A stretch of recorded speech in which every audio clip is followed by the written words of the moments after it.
দর্শক আসসালামু আলাইকুম। আশা করি আপনারা সকলে ভালো আছেন, আমিও ভালো আছি। প্রিয় দর্শক, আজকে আবারও আসলাম। প্রিয় দর্শক, ইরান ইসরায়েল যুদ্ধ নিয়ে অনেক আলোচনাই তো করলাম, কিন্তু আর একটা গুরুত্বপূর্ণ আলোচনা, সেটা হলো রাজনীতিক আলোচনা, যে কোন রাজনীতি এবং কোন শাসন ব্যবস্থা আমাদের দেশের জন্য গুরুত্বপূর্ণ এবং কোন ধরনের রাজনীতি।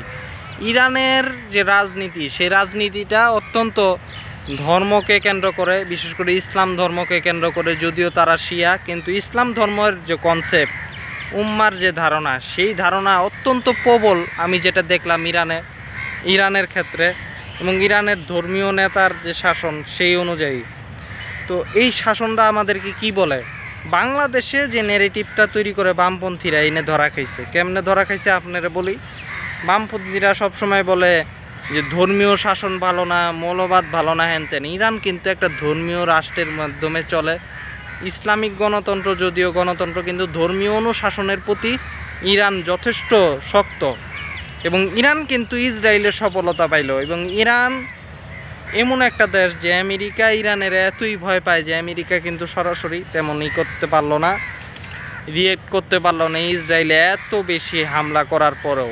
অন্য দেশ হইলে করতো, বাংলাদেশ হইলে কি আমেরিকা এতক্ষণ ছাইড়ে দিত? পারতো না, ছাইড়ে দিত না। বাংলাদেশ একদম তামা হয়ে যেত।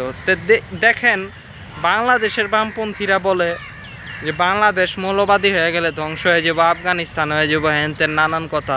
বাংলাদেশের ধর্মীয় সংগঠনগুলি ক্ষমতায় আসলে সমস্যা, এটা সেটা, এই নেগেটিভ তৈরি করে এবং তাদের বামপন্থাকে বৈধতা করে। বামপন্থায় এটা সেটা এক থাকে।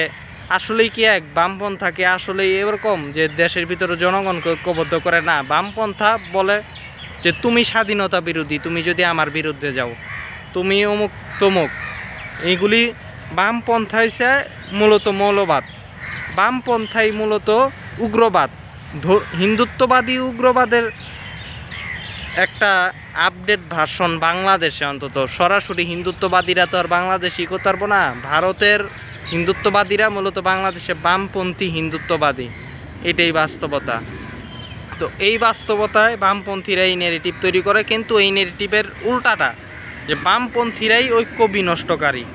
কিন্তু বাংলাদেশে যদি ডানপন্থীরা ক্ষমতায় আসে এই মুহূর্তে, এবং বামপন্থীরা যদি আরও পরাজিত হয়, ন্যাশনালিস্টরা যদি বাংলাদেশে ক্ষমতায় আসে, তাহলে বাংলাদেশ শক্তিশালী হবে। ন্যাশনালিস্ট এবং ডানপন্থী, ধর্মীয় এবং দেশের প্রতি দেশপ্রেম এবং ধর্মপ্রেমী জনতার যে আকাঙ্ক্ষিত যে সরকার, তারা ক্ষমতায় আসলে দেশ শক্তিশালী হবে এবং ইরানের মতো শক্তিশালী অবস্থানে যাওয়া সম্ভব। কারণ ধর্ম ইসলাম যারা ভালোবাসে, তারা মুসলমানদেরকে ভালোবাসবে। আপনি বাংলাদেশি, আপনি মুসলমান নন প্রথমত।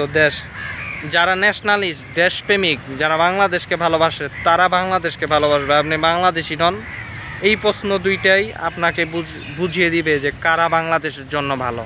আর ভারতকে ভালোবাসে যারা, ভারতের সহায়তা আনতেন, এই বামপন্থীরা এগুলি কয়।